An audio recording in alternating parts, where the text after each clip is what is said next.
안녕하세요, 팜피시합입니다. 오늘부로 엔비디아의 5000번대 그래픽카드가 출시한 지 약 2주가량 지난 것 같습니다. 주기적으로 용도별 맞춤 PC를 추천해드리고 있다 보니 최상위 모델을 보여드릴 기회가 많이 없었던 것 같은데요. 개인적으로 RTX 4090을 사용하면서 느꼈던 것이 고해상도 모니터를 사용하게 되면서 이래서 비싸도 최상위 트림을 산다는 생각이 들었습니다.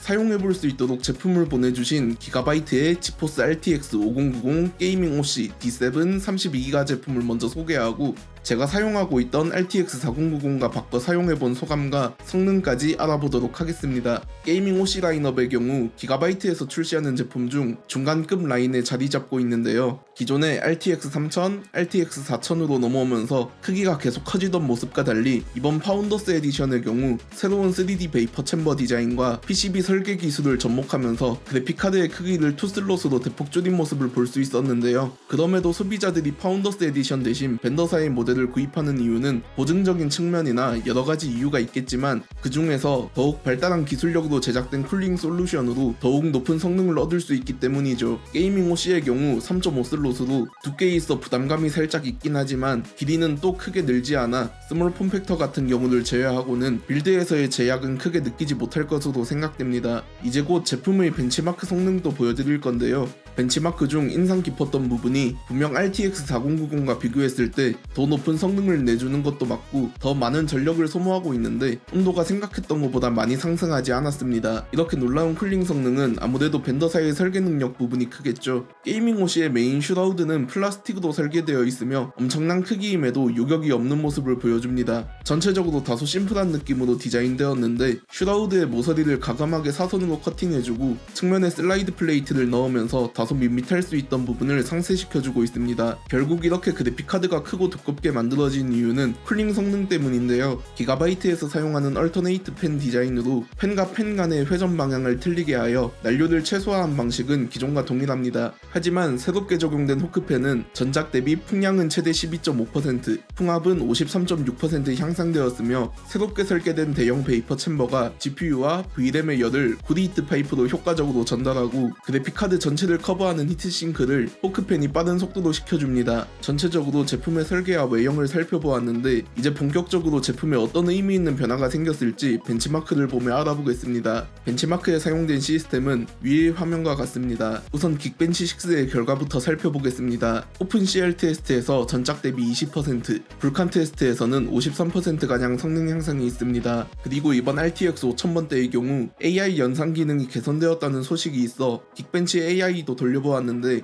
긱벤치 AI에서도 항목당 21%, 30%, 19%의 성능 향상이 있었습니다. 그리고 소비자들이 그래픽카드를 사면 가장 많이 하는 벤치마크 프로그램인 3D마크에서 먼저 파이어 스트라이크는 약 31%, 익스트림은 35%, 울트라는 34% 성능 향상이 있었습니다. 그리고 타임스파이에서 38% 더 성능 향상이 있었고 타임스파이 익스트림에서는 39% 더 성능 향상한 모습을 보여줬습니다. 그리고 요즘은 레이트레이싱, RT코어의 성능도 중요한데요. 레이트레이싱 성능을 확인할 수 있는 포트로얄에서 45%, 스피드웨이에서 48%의 성능 향상이 있었습니다. 전체적으로 3D마크 테스트의 점수를 종합해서 보면 4090 대비 5090의 성능 향상폭은 대략 30에서 35% 정도의 성능 향상이 있었습니다. 그리고 블렌더 바버샵 GPU 렌더링 테스트에서도 대략 3초 정도 빨라졌는데 퍼센트로 계산해보면 20%가량 더 빨라진 모습입니다. 벤치마크는 간단하게 살펴보았으니 이제 게임 성능 테스트,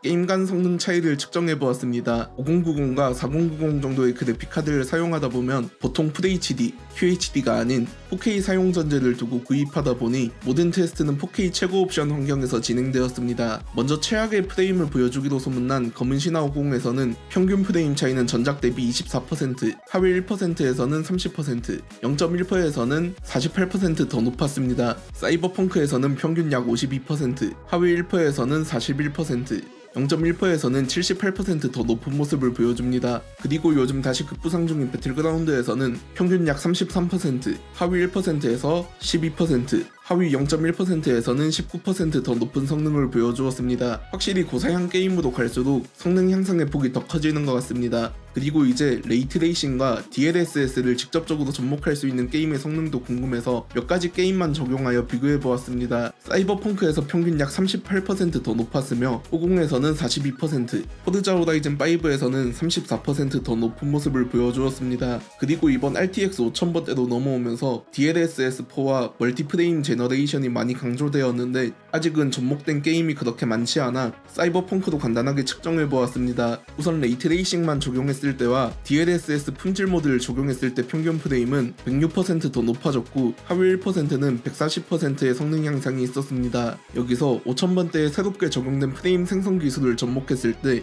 2배 모드는 268%, 3배 모드는 428%, 4배 모드는 575%의 프레임 향상이 있었습니다. 부가적으로 테스트를 진행하면서 느낀 점은 전작 대비 소비 전력이 많이 향상되었는데 그렇다 보니 그래픽카드의 온도도 소폭 향상됐습니다. 테스트 환경이 오픈 케이스 환경이다 보니 실제로 인케이스 환경에서는 온도가 더 상승할 것으로 예상되며 제품의 크기가 많이 커진 만큼 케이스 선택폭도 기존보다 조금 더 제약사항이 되지 않을까 싶습니다. 제품의 깡성능도 깡성능이지만 이번에 보여준 DLSS4, 멀티프레임 제너레이션과 같이 앞으로는 DLSS 등의 기술 발전으로 인한 프레임 향상, 해상도 향상 등에 조금 더 초점이 맞춰지지 않을까 생각됩니다. 오늘 영상은 여기까지이며 다음 영상에서 뵙도록 하겠습니다.